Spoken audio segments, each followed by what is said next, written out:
Sejam bem-vindos ao Nuno Mendes Podcast e hoje é um dia muito feliz para mim. Acima de tudo trago um convidado que é uma inspiração, é um lendário, é conhecido em Portugal como uma das referências na área de coaching, desenvolvimento pessoal, autor também e, em primeiro lugar, Jorge, muito obrigado de coração pelo convite, é uma honra mesmo. Um gosto enorme, obrigado Nuno pelo teu convite. Obrigado nós. Vou começar com uma pergunta pessoal e profissional. Quem é o Jorge Coutinho e quem é o Jorge enquanto profissional? Olha, isso é daquelas questões que normalmente fazem-me com alguma regularidade e eu digo sempre a mesma coisa. Eu posso dizer quem é o Jorge num minuto ou podemos estar aqui um dia a falar de quem é o Jorge, mas de forma sucinta o Jorge, quer em termos profissionais, eu vou agrupar numa identidade só, quer em termos profissionais, quer em termos pessoais. Eu sou alguém que procuro sempre a minha melhor versão, insurjo-me sempre contra aquilo que eu chamo a mediocridade de ser apenas mais um. Acho que nós não nascemos e não vivemos e que a vida é demasiado boa para ser apenas mais um, para viver uma vida normal. Então procuro sempre ser a minha melhor versão, conhecer-me melhor para poder ser melhor e com isso fazer melhor e dar melhor aos outros, quer a nível pessoal, enquanto Jorge, enquanto amigo, enquanto pai, enquanto marido, quer enquanto profissional. Portanto, considero-me alguém que sou um caminhante, um aprendiz nesta coisa que é a vida. Mas é uma aprendizagem constante. Sim. E eu também tenho aprendido muito contigo. Não fiz essa introdução, mas és o meu coaching, meu mentor também, já há quase um ano, o qual tenho todo o gosto, o qual tenho aprendido bastante, tenho evoluído também. Aprendemos sempre os dois também. Só tu é que podes dizer, acho que tenho cumprido sem dúvida nenhuma, disciplina. Com excelência. O mote do podcast é que todos, ou seja, somos pessoas, cuidamos de pessoas, que é o slogan do Grupo Sul de Nuno Mendes, e todos temos algo a aprender e ensinar. Uhum. O que é que o Jorge, acima de tudo, procura ensinar à sociedade, procura deixar na sociedade? Qual é, e às vezes fazem esta questão quase no final, mas eu vou fazer no início, qual é o legado que o Jorge Coutinho quer deixar no mundo?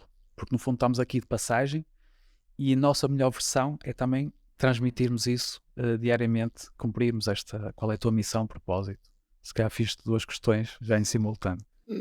Mas passa muito por inspirar e mostrar aos outros que é possível, ou seja, que qualquer sonho é possível. Acima de tudo, acho que o maior sonho que todos nós temos é sermos felizes, não é? É vivermos a nossa felicidade, é vivermos uma vida plena, uma vida realizada.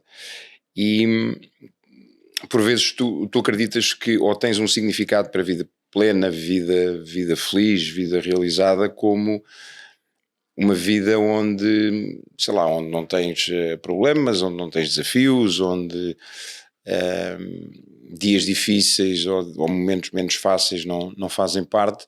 Então passa por isso, passa por incutir a autorresponsabilidade em cada um para que nós possamos olhar para a vida independentemente da forma como ela está, nós possamos fazer a nossa parte. É muito mais fácil, por exemplo, hoje quando eu cheguei agora estava um tempo, aquele tempo cinzento, de chuva, úmido, aquela chuvinha miudinha, um tempo chato.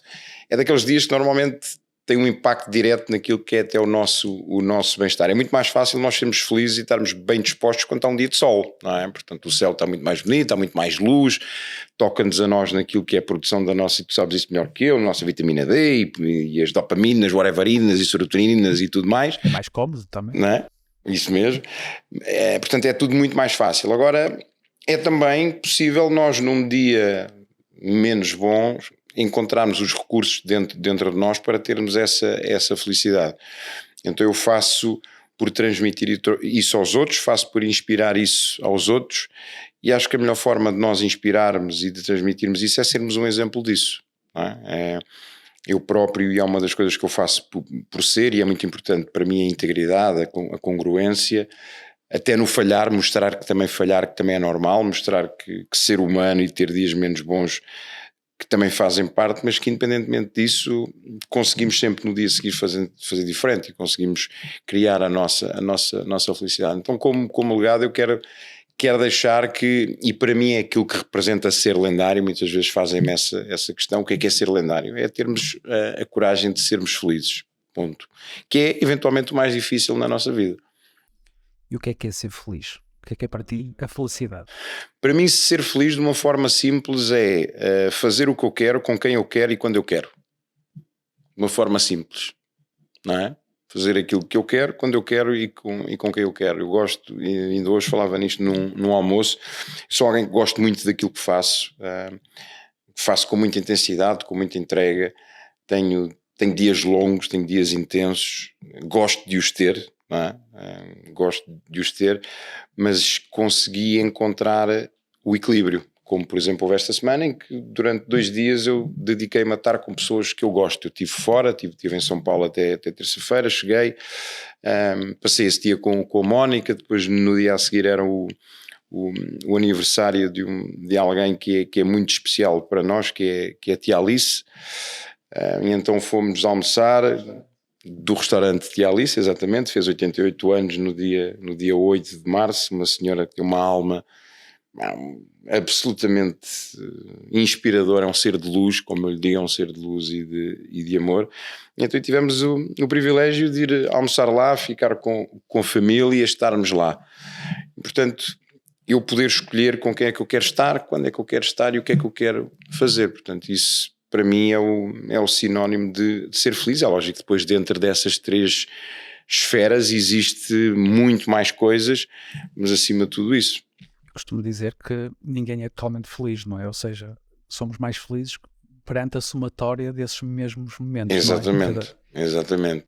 E uma das coisas que eu tenho feito é muito, eu costumo dizer, estou a voltar cada vez mais à idade dos porquês, ou seja, interrogo muito. Sim. Hoje em dia eu gosto muito do desenvolvimento pessoal porque me ajuda, eu costumo dizer, antes de tratar de patologias, trato pessoas e cada vez mais quero aperfeiçoar essa área porque sinto-me um melhor cuidador, sempre que todos os dias tento evoluir,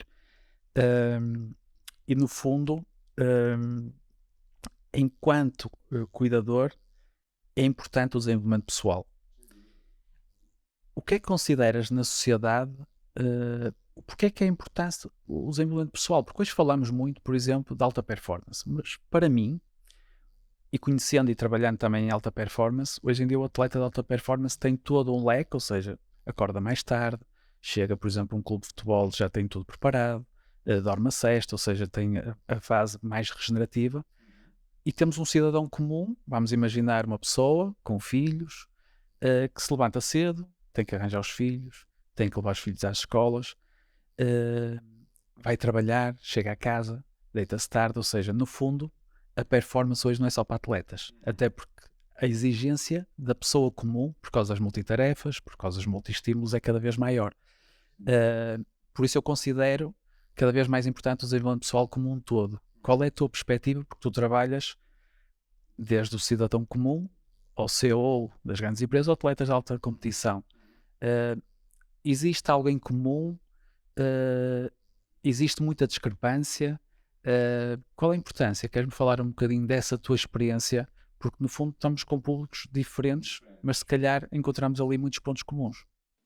Olha, nós hoje, como tu mencionaste, nós vivemos numa época e numa sociedade em que é tudo muito rápido e em que temos demandas constantes, não é? Nós estamos permanentemente, estão-nos a solicitar algo, não é? Toda aquela tecnologia que foi criada para nos ajudar, para nos facilitar a vida, hoje em dia, se tu não a souberes dominar, se tu não a souberes controlar, elas distraem-nos. E isso faz com que isso é quase um sinónimo, aquilo que eu encontro de similar entre um cidadão comum, um estudante, um pai, uma mãe, um líder, um atleta, um CEO, um empresário, é muitas vezes a desconexão dele próprio. Nós entramos numa roda de ratos, numa roda viva, e em que tu acabas por te desconectar de ti próprio, tu não estás presente contigo próprio.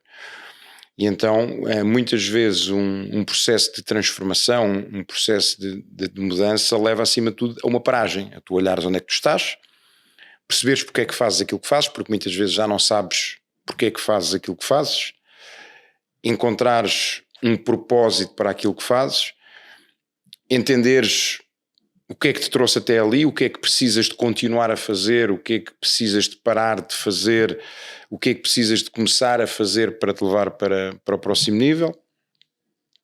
Muitas vezes aquela pergunta muito simples, que é o que é verdadeiramente importante, não é? É aquela pergunta simples, mas que tem uma profundidade enorme, porque leva-te a avaliar uma série de coisas. Se calhar tens estado durante muito tempo ligado, ou seja, nós temos 3 grandes esferas, né? A esfera do eu, do relacionamento e daquilo que é a nossa carreira, da nossa missão ou do nosso trabalho. E muitas vezes tu depositas muita energia, por exemplo, na esfera profissional, quando aquilo que é verdadeiramente importante para ti são os relacionamentos, é estares com pessoas, é estares com a tua família, mas acaba por ser antagónico, porque tu passas muito tempo a nível profissional com o objetivo de eventualmente criares um maior conforto financeiro, um maior conforto para a tua família. Mas depois, quando voltas para a tua família, perdeste tempo, aquele tempo que tiveste para criar algo com o intuito de dares mais conforto, perdeste. Então, acima de tudo, é levar-te a um autoconhecimento e à tua consciência do que é que te está a limitar, o que é que tu precisas desenvolver, o que é verdadeiramente importante para ti, o que é que te traz felicidade, o que é que te realiza, que são tudo questões que muitas vezes nós não colocamos. Sobre a importância do desenvolvimento pessoal, o que me tem levado é mesmo as interrogações. Um bocado estava a falar o porquê. Perante qualquer frase, hoje em dia, eu perco mais tempo a analisar o que quer dizer esta frase. Inclusivamente, o podcast surgiu de uma frase que é: todos temos algo a aprender a ensinar. Eu disse, ok, eu ensino, ou seja, leciono na universidade, todos os dias tento transmitir o máximo conhecimento dentro do gabinete, mas porquê é que não posso proliferar mais esse conhecimento? Será que também não é, se calhar, a tua missão no futuro, dentro da área do cuidar, dentro da área que tu dominas, por assim dizer? E depois também outra frase que me levou, que é: há 3 coisas nefásticas, que é tu não ensinar aquilo que tu sabes, tu não praticares aquilo que sabes, e tu não questionares aquilo que não sabes, não é? O que ignoras. E estudando um bocadinho a filosofia, que era uma coisa que eu não gostava quando era jovem, e agora cada vez gosto mais. Porquê? Porque constantemente vou adquirindo mais conhecimento e fazendo interrogações a mim próprio. E é um bocadinho quando nós fazemos as sessões de coaching mensais, aquelas autoquestões, autoconhecimento profundos que nos levam: nunca pensei nisto. É quase a nossa vida automática. Ou nunca olhei para isto desta forma, não é? Às vezes é só mudar o ângulo. Outra perspectiva. Exatamente. E se nós estudarmos alta performance, não quer dizer que sejam atletas, pode ser, por exemplo, alguém de referência ou alguém lendário, por assim dizer. Hoje em dia quase todos têm acompanhamento. É isso, ou seja, olhando a esta proliferação e fazendo a semelhança entre eles, eu assemelho que quase todos têm um mentor, quase todos têm um coaching, ou seja, no fundo existe uma equipa de trabalho, ou seja, desde a parte de nutrição, desde a parte clínica, de confiança para levar a outro nível, para levar à melhor versão de si, porque no fundo estas multitarefas também são cada vez mais exigentes, esta vida social, por assim dizer. Certo. O que é que me queres dizer sobre isso, sobre esse acompanhamento? É fundamental, ou seja, há algo que é... Tu também, peço desculpa. Sim. Tu, enquanto coaching, também tens acompanhamento de coaching. Sim. E isso é engraçado. Sem dúvida nenhuma. Ontem tive a minha sessão mensal também. Existe dentro do ser humano dois extremos, não é? Existe algo que é primal, que é primário e que é instintivo, que é o nosso instinto de sobrevivência, não é? E que, ao termos esse instinto de sobrevivência natural, temos a tendência para aquilo que é a segurança, para aquilo que nos leva ao conforto, não é? Porquê? Porque está diretamente ligado com uma necessidade de autopreservação que todos nós temos, natural. Mas por outro lado, e isso é o que a nossa mente está desenhada e está criada, e é o que ela faz com maestria, é preservar-nos, criar-nos a nossa segurança, e para isso ela procura certeza, ela procura conforto. Mas por outro lado, tens o espírito humano, tudo aquilo que existe, toda a transformação que existe hoje e todos os grandes feitos do homem foram feitos através do nosso espírito, do espírito humano. E tu no espírito humano tens aquilo que é uma necessidade de crescimento, e o crescimento não existe no conforto.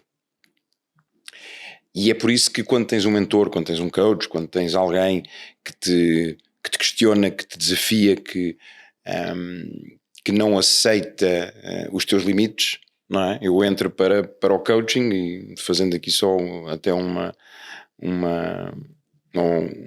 paralelismo, eu entro para o coaching por acaso, digamos assim. Eu estava numa trilha de autodesenvolvimento, eu próprio com coach, num ambiente onde me desafiavam, onde os estándares eram elevados, onde o lema era o step up, ou seja, mostra mais, faz mais, avança, e no meio de uma sessão de coaching o meu coach diz, mas tu tens a certificação? E eu, sim, mas eu fiz a certificação para aplicar na minha empresa. Naquela altura ainda estava na área da indústria.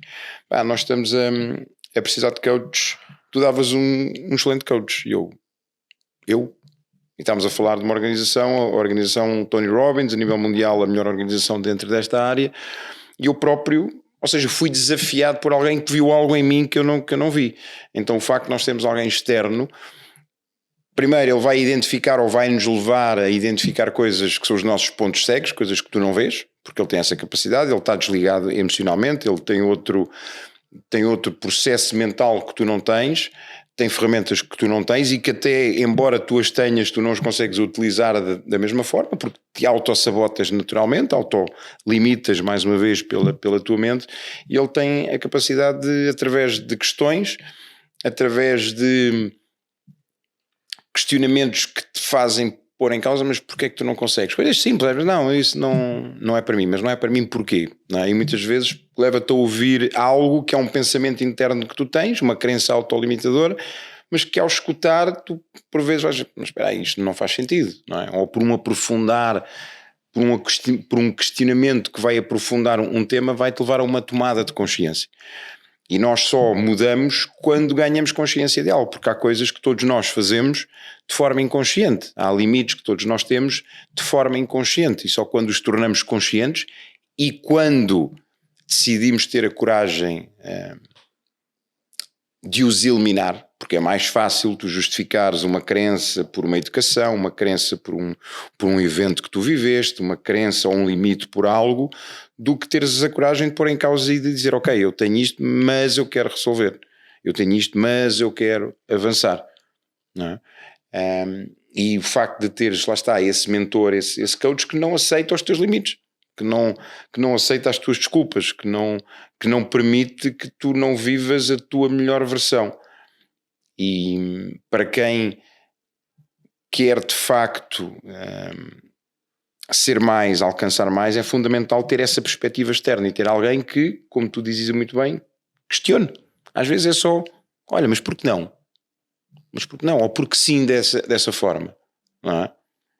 Concordo, totalmente. E revejo-me, por assim dizer. Perante as minhas pesquisas, em criança sonhavas ser médico-cirurgião. Sim. O que é que te limitou na concretização desse sonho? Mas, e eu que estou relacionado com a área da saúde, ou seja, revejo um bocadinho esse lado, mas no fundo os propósitos são muito parecidos com o que fazes. Sim, sem dúvida. Concordas com isso? Sim. Olha, é curioso que esse sonho foi um sonho que eu tive muito claro para ir até aos meus 7 anos, 8 anos, 9 anos, por aí, e depois esqueci-me dele e depois só voltei a lembrar dele mais tarde. Talvez tinha eu 32, 33 anos por aí, quando me volto a lembrar dele. O que é que me fez esquecer dele? Eu acho que tu tens sonhos, mas outras pessoas também têm sonhos para ti, nomeadamente os nossos pais, não é? Ou aquelas pessoas que estão à nossa volta. E o meu pai tinha um sonho, que era ter um filho licenciado, um filho que fosse gestor, um filho que assumisse a empresa que ele tinha criado e que levasse a empresa para o próximo nível. E ele, de forma direta ou indireta, fez-me levar para essa área. Olhando para trás hoje, não sei porque é que o fiz, não sei porque é que o permiti, provavelmente por uma necessidade de aceitação, por necessidade de reconhecimento por parte do pai, e porque também ao início foi algo que me apaixonou, porque tinha pessoas, viajei bastante, conheci pessoas, conheci culturas, eu sou alguém de pessoas, crio facilmente relacionamentos, então criava facilmente relacionamentos com, aliás, ainda hoje tenho clientes e fornecedores dessa altura que são amigos e com quem eu hoje ainda interajo. Aliás, tive um jantar ontem com 2 deles e fui avançando. Lá está, nós vamos entrando e vais avançando, e que tem muito a ver com aquilo que eu estava a falar há pouco. E eu paro quando o meu avô, em 2005, morre, mas horas antes ele faz-me uma questão que me levou depois, mais tarde, a 3 autoquestões.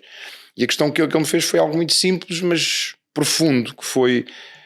ele olhou-me nos olhos e disse: filho, tu estás a viver a vida que tu queres viver ou estás a viver a vida que os outros querem que tu vivas? Não é? E isso fez-me fazer aquele rewind, não é? Aquele rebobinar, e diz: caramba, mas espera aí, mas quem é que eu queria ser? E depois eu queria ser médico. Agora eu já percebo porque é que eu tinha dias de descontentamento, eu tinha dias de frustração, tinha dias de desilusão. E essa questão leva-me depois a questionar então aí o meu eu. Quem é que eu era? Não é? Ou seja, que tinha a ver com a minha identidade, porque nós muitas vezes tornamos em alguém que não somos, mais uma vez para nos encaixarmos, não é? Para sermos aceitos pelo cliente, para nos darmos bem com o fornecedor, para sermos aceitos pela nossa mulher em casa, para a nossa família, para os nossos amigos. Passamos a ter aquele carro que é bem visto, passamos a morar no sítio que é porque as crianças não sei o quê e não sei o que mais, e deixas de ser quem tu és verdadeiramente. Então quem é que eu era? Segundo, o que é que ando aqui a fazer? Propósito, não é? Qual era o meu verdadeiro propósito? E é daí que vem pessoas. Não, eu queria ser médico, porquê? Porque eu queria ajudar pessoas, porque eu queria curar pessoas. E depois legado, não é? O que é que eu vou cá deixar? O que é que eu vou cá deixar? E naquela altura, ok, deixo uma empresa, deixo casas, deixo carro, deixo dinheiro, mas o que é que eu vou cá deixar de legado, de marca, não é? E isso fez-me parar e fez-me pôr tudo em causa. E é quando eu vou aos Estados Unidos, a um evento com o Tony Robbins, e onde acho que de forma mais inconsciente do que consciente eu decido que era isto que eu ia fazer. No último dia eu aponto para o palco, não é? O evento tinha chegado ao fim e eu disse: é isto é que eu quero fazer, foi para isto é que eu nasci e um dia deste eu vou estar ali. E pronto, e depois foram 16 anos até aqui, com muitos altos e baixos. Normal. A tua história é pública, já contaste várias vezes sobre a luz da tua vida, que é Nono. Isso foi antes? Ou seja, essas decisões? Foi antes. A Nono ainda nem era nascida, portanto isso foi em 2007, quando eu vou a esse evento. Portanto eu faço a minha transição de carreira em 2007, a Nono nasce em 2009 e a Nono fica doente, ou seja, é diagnosticada em 2013 e depois regressa à casa em 2014, portanto nessa altura já estava nesta área. Qual foi o maior ensinamento da Nono? Lá está, qual foi o legado que ela deixou? Falando aqui no legado. Olha, um legado de amor. A Nono foi alguém que foi muito amada, mas amou muito. E acima de tudo esse legado de amor, nós muitas vezes, e muitos de nós procuramos amor, mas na perspectiva de receber. E a Nono era um exemplo de amor na perspectiva de dar, não é? E portanto ser amor e não procurar amor. E o segundo, felicidade, porque a Nono tinha essa capacidade não só de procurar, mas de criar a sua felicidade independentemente do momento que ela vivia. E uma história rápida, curta, mas que demonstra bem isso. Estávamos a fazer um ciclo de quimio, já era um ciclo daqueles bastante agressivos, e ela estava a soro, ela tinha feito a quimio nesse dia ou o dia antes, e portanto estava ali a receber doses de soro, e um dos efeitos secundários que a quimio tem são vómitos, não é? E nós estávamos a ver um filme, ela adorava filmes Disney, princesas, e nós estávamos a ver, eu tinha o iPad, estava na cama com ela, e tinha uma tina de metal para onde ela vomitava. E então estávamos a ver um filme, e ela, quando ela ficava mal, ela pai, fazíamos pause, eu punha-lhe a tia à frente, ela vomitava, limpava-lhe a boca, ela filme, automaticamente ela seguia em frente, não é? Portanto, ela não ficava presa na dor, não ficava presa no sofrimento, porque ela queria se divertir, estava a ver o filme e logo a seguir, segundos depois, estava-se a rir já se no filme havia algo que a fazia rir.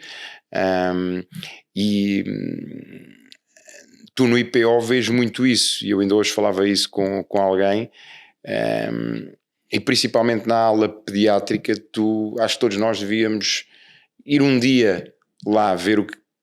Primeiro, ganhavas a consciência que não tens problemas. Passava-te logo todas aquelas queixas que tu tens sobre a tua mulher, o teu marido, os teus filhos, a escola, as contas, o carro, a casa que não gostas, o carro que está velho, os ténis que não gostas, a roupa, isto, aquilo. Passavam-te logo isso tudo, porque vias uma realidade que tu não conheces.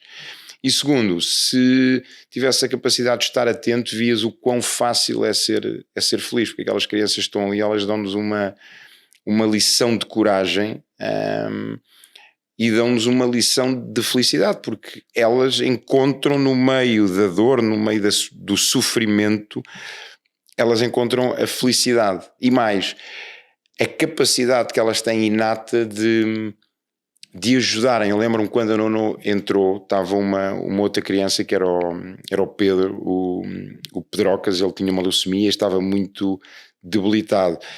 E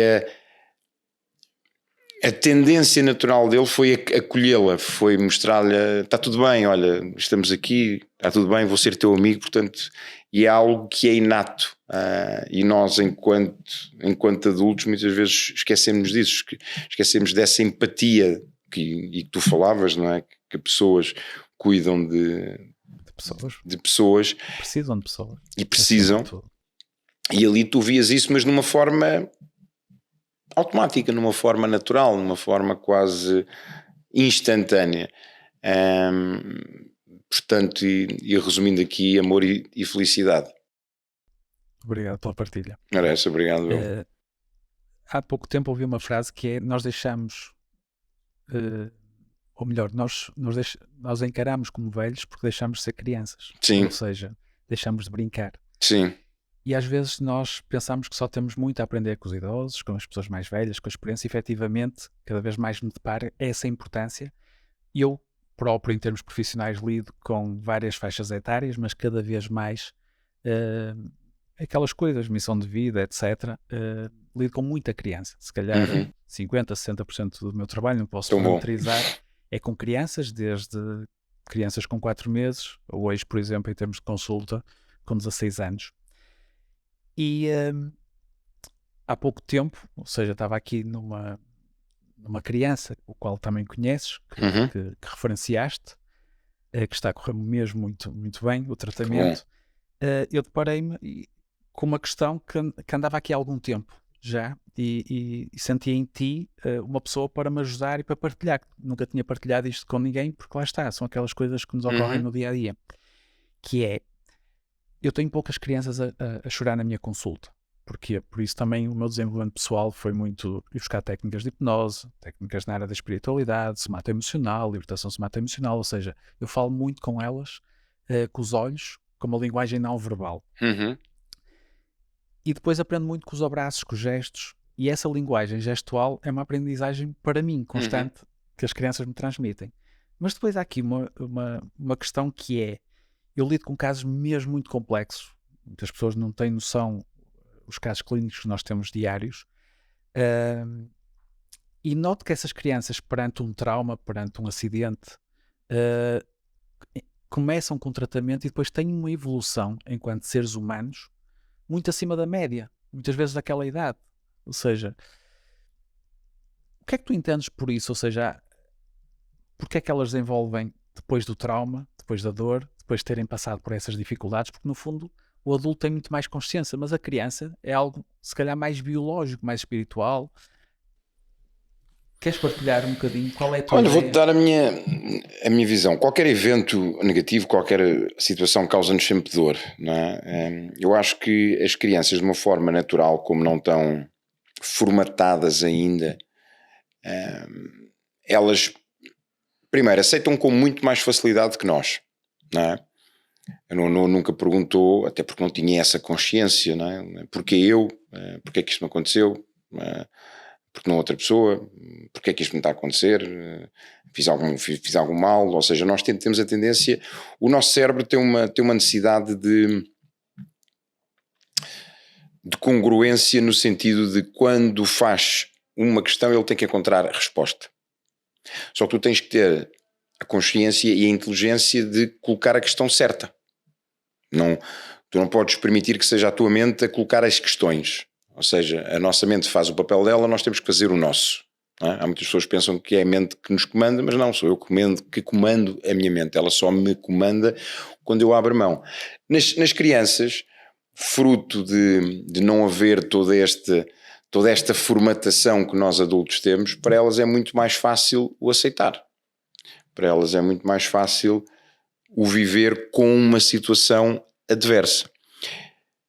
Ao encontrarem de forma natural essa situação e ao transformarem essa dor ou essa dor ser transformada em crescimento, há uma alavancagem muito mais rápida no seu crescimento. E nós modelamos experiências. Então, essa dor que todos nós temos a capacidade e temos a escolha de ou sofrer ou crescer através dela, não é? Porque a dor tem esse resultado ou essa consequência, ou te faz crescer ou te faz sofrer. E elas, mais uma vez, ao não terem a formatação, de forma inata, elas optam por crescer. Então, se crescem numa fase onde não existem regras que limitam, não existem valores em conflito que vão limitar, não existem crenças que vão limitar, porque nós, enquanto crianças, nós acreditamos que somos capazes de tudo, não é? Que qualquer sonho é possível. A sociedade depois é que vem e diz que não, os pais vêm, não, que te vais magoar. Ou seja, ao não haver isso tudo, elas criam ali quase como uma fórmula para o seu sucesso que elas depois transpõem para a vida, que de uma forma natural não, então, mas espera aí, então, mas isto aconteceu, aquilo também aconteceu, não, então é por aqui, não é por ali, ou seja, é pelo crescimento, é pelo desafio, é pela repetição, é pela criação de hábitos, é pela criação de rotinas, e entendem que de alguma forma que o difícil faz parte, não é? Enquanto que nós, enquanto adultos, e sendo redundante aqui, vamos por vezes pôr em causa porque vamos olhar para algo na perspectiva da culpa versus a perspectiva da responsabilidade, quando, ao termos mais consciência, devíamos o fazer dessa forma. Nas crianças, a ausência de formatação, sem dúvida nenhuma, que é uma vantagem, e porque elas aceitam, elas veem como normal, aconteceu. E nós colocamos sempre em causa, ou vamos procurar entender, mas porquê é que aconteceu? Não é? Porquê é que isto aconteceu? Porquê é que me está a acontecer? Porque eu não é justo, não é injusto. Vamos questionar a vida, porque temos um modelo do mundo muitas vezes estabelecido e que vai limitar. Temos uma série de regras, um conjunto de valores, muitas vezes autoimpostos, onde nós vamos tentar mudar algo que não controlamos, ou seja, não é aquilo que as crianças fazem, se puder colocar numa frase, elas ajustam-se à vida e não estão à espera que a vida se ajuste a elas, enquanto nós muitas vezes fazemos isso, não é? Nós estamos à espera que seja a vida que se ajuste a nós e nós não nos queremos ajustar a ela. Como é que tu trabalhaste o teu luto e, no fundo, a tua espiritualidade após a perda da Nonó? Como é que ressignificaste, no fundo? Porque eu acho que ultrapassar também temos que ressignificar perante um acontecimimento. Olha, eu muitas vezes pus em causa, ou algumas vezes pus em causa a minha sanidade mental, porque para mim foi algo... Tu tens aquelas fases do luto, não é? Que é a negação, é a raiva, a depressão, a negociação e depois a aceitação, não é? Essas são as 5 fases. E eu acredito que fui diretamente para a aceitação, e não só fui para a aceitação, como fui para aquela que eu considero ser a 6ª fase, que é a fase da gratidão. Ou seja, eu tive a consciência clara de não fazer perguntas que não me iriam levar a lado nenhum, ou que eventualmente iriam me levar ao suicídio, ao alcoolismo, à autodestruição, que seria porque eu, o que é que terá acontecido se eu tenho ido com ela ao médico 6 meses antes, porque é que eu não fui 6 meses antes com ela ao médico, ou seja, todas essas questões que nos levam à procura de uma resposta. A resposta é essa que não existe. E lá está, quando ela não existe, o teu cérebro vai ter que encontrar uma resposta. E que normalmente não é uma boa resposta. Foi porque eu tive a culpa, foi porque eu fui irresponsável, foi porque eu não fui um bom pai e tudo e mais alguma coisa. Portanto, eu tive essa consciência de não fazer essas questões. E depois, em vez de focar naquilo que eu não tinha, eu foquei-me naquilo que tinha. Ou seja, eu em vez de me ter focado que eu não iria ter mais a minha filha, eu foquei-me nos 5 anos e meio que a tive. Na aprendizagem que tive com ela, na bênção que foi tê-la, enquanto filha, o facto de eu acreditar que nós escolhemos os nossos pais, portanto o facto dela me ter escolhido a mim enquanto pai, a bênção que isso foi, e de olhar para, eu olho sempre para a nossa vida como havendo um sentido de propósito e de missão em cada vida. Muitos de nós conseguimos ter a clareza e aí tu nasces uma segunda vez, não é? Tu nasces a primeira vez e nasces a segunda quando tu encontras o teu propósito e o teu significado. E eu acredito que a Nuno era uma alma velha, uma alma antiga, muito, muito sábia, e que ela nasceu com o propósito de viver aqueles 5 anos e meio. Este Jorge não existiria se ela não tivesse morrido. Portanto, ela morreu para que este Jorge pudesse ser criado por mim. E o facto de eu ter tido durante 5 anos e meio transformou-me na pessoa que sou hoje. E o facto de eu utilizar a história dela e de partilhar a história dela, essa mesma história e a vida dela, a forma como ela viveu, inspira outras pessoas e ajuda outras pessoas. Portanto, acredito verdadeiramente que o propósito dela foi esse. Portanto, não me restava outra opção senão aceitar e agradecer por eu ter vivido na primeira pessoa a história dela e ter sido parte dessa história com ela. És uma inspiração. Obrigado. Eu costumo dizer, e hoje está estudado, que a maior causa de doenças, hoje fala-se muito que é doença cardiovascular, etc., mas não, é o estilo de vida. Ou seja, porque no fundo é o holístico, é a globalidade. Sei que és uma pessoa que fala muito em hábitos, inclusivamente ou matinalmente passas esse conhecimento a quem te quer seguir, depois vamos falar mais ao fim, mas a tua autodisciplina e que também te leva a ter um autocuidado baseado nas 4 dimensões do ser humano, ou seja, físico, emocional, psicológico e espiritual. Como é que é o teu autocuidado? Como é que são os teus hábitos? O que é que tu fazes hoje em dia perante estas aprendizagens da vida para tu estás na tua melhor versão, por assim dizer? Olha, desses 4, aquele que eu considero ser o mais importante ou aquele que tu deves trabalhar imperativamente quando sentes que não estás bem, não é? Às vezes tu não estás bem e não sabes. Ou não sabes porquê, porque é que eu me estou a sentir assim? Físico. Alterares a tua alimentação, alterares o teu descanso, alterares a tua rotina, que muitos de nós não temos de exercício físico, mas exercitares o corpo. Seja levares o corpo ao extremo através de uma hora no ginásio em que levas ao máximo, ou apenas ir só fazeres uma caminhada, mas trabalhares diretamente o teu pilar físico é fundamental. Deves iniciar, se queres mudar algo na tua vida, se não estás bem, a primeira coisa que tu deves fazer é o pilar físico, cuidares, não é? Depois tens a dimensão mental e emocional, não é? Ou seja, tu cuidares daquilo que são os teus pensamentos, cuidares daquilo que é o teu modelo mental, o teu mindset, a forma como tu processas mentalmente informação, estares atento àquilo que te limita, não é? O Jim Rohn tinha uma frase que era: fica de guarda à porta da tua mente, tens a consciência daquilo que está cá dentro, que tens que tirar, e daquilo que deixas entrar, qual é a informação, como é que estás a cuidar, o que é que estás a ler, o que é que estás a escutar, o que é que estás a observar, para que isso possa trazer-te valor para o teu processo mental.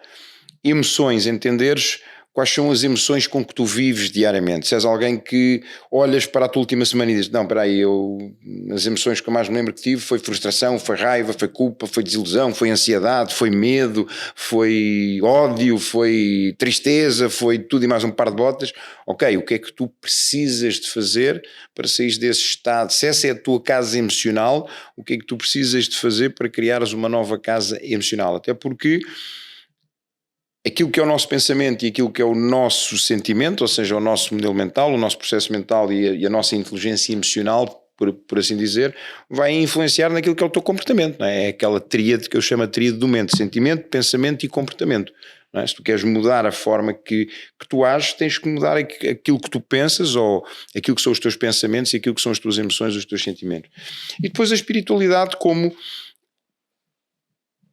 a cereja no topo do bolo, não é? Tu podes estar muito bem fisicamente, podes estar muito bem mentalmente, podes estar muito bem emocionalmente, mas se não tens acesso ao espírito, e a espiritualidade aqui não é no sentido de religião, a espiritualidade é o que fizer sentido para ti enquanto espiritualidade, mas acederes a algo mais que te conecte com a tua essência, com o teu espírito, que te leva a uma conexão com algo maior que tu, com o divino, com Deus, com a vida, com o universo, com a energia, aquilo que fizer sentido para cada um de nós, porque espiritualidade é muito mais do que religião, espiritualidade é mais do que eu acreditar num Deus, espiritualidade é tu teres a capacidade, lá está, eu acredito que aquilo que me fez viver e que me permitiu viver da forma que eu vivi todo o processo com o Nono, o durante e o pós, foi eu ter acedido e ter procurado a nível espiritual um propósito maior. Porque se eu tenho ido ao pensamento, não é? Uma parte paradigmática, mental, eu teria eventualmente tido algumas respostas, mas muito mais questões. Se tenho ido para a parte emocional, tinha perdido eventualmente em algum momento controlo, mas depois teria que ter que reconstruir. Mas as duas coisas que eu trabalhei mais, e eu lembro-me muito bem, quando a Nono fica doente, após aqueles 2, 3 primeiros dias, 4 dias, disse: ginásio, eu tenho que ir para o ginásio todos os dias. Todos os dias eu tenho que ir para o ginásio. E tenho que fazer exercício físico. E depois comecei a criar uma conexão maior com o meu eu, com o meu próprio eu. Porque ao fim e ao cabo é isso que nos leva à espiritualidade. A espiritualidade, na sua forma mais simples, não é mais do que o autoconhecimento. Até porque se tu olhares, numa parte mais bíblica, nós somos feitos à imagem de Deus. Então, portanto, se queres encontrar a espiritualidade, se queres encontrar a relação com Deus, se isso fizer sentido para ti, tens que encontrar a relação contigo. Para levar, no fundo, ao amor próprio, não é? Depois se fala. Jorge, para terminar, eu sou se calhar, um dos maiores recomendadores do teu livro. Eu acho que falo em quase todas as consultas, porque efetivamente tento fazer uma consulta muito holística, ou seja, no fundo é ajudar as pessoas no tempo que eu tenho. Eu recomendo quem não tem ler o livro, ou seja, faz o restart da tua vida.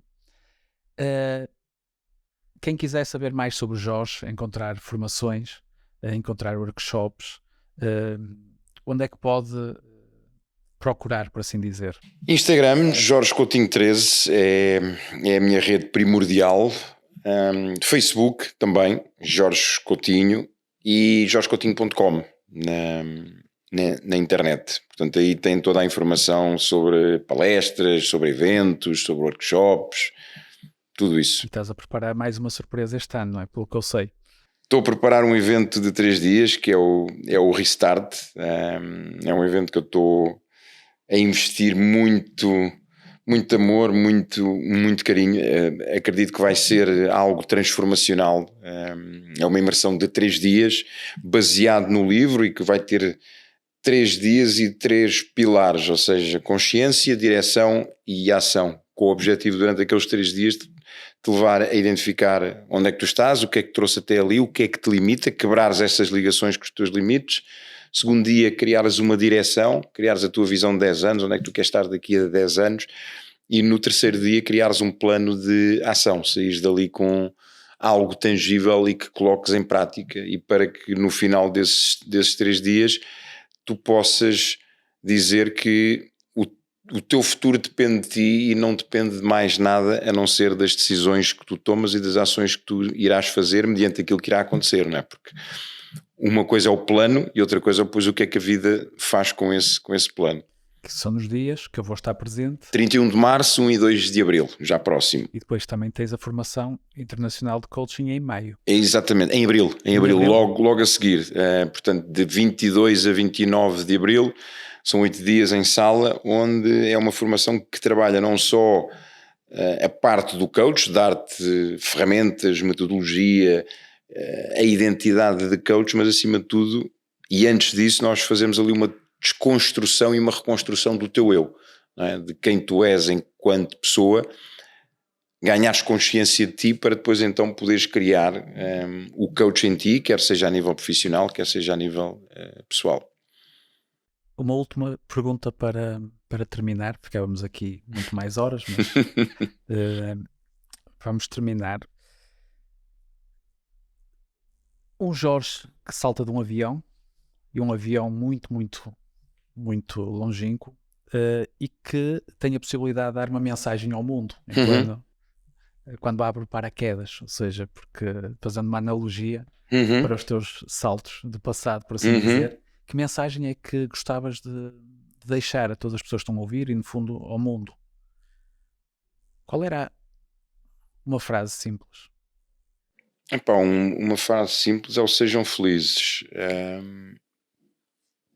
Independentemente de qualquer coisa, sejam felizes. A vida é uma dádiva, não percam tempo, não desperdicem energia com coisas que não valem a pena. Muito obrigado, de coração. Obrigado eu, meu querido. Obrigado, foi um gosto. Mais uma vez, foi um gosto ter-te aqui. Aprendo contigo todos os dias, acho que não sou o único. Continuas a inspirar muita gente e continua a ser lendário. Obrigado sempre. de coração. Obrigado.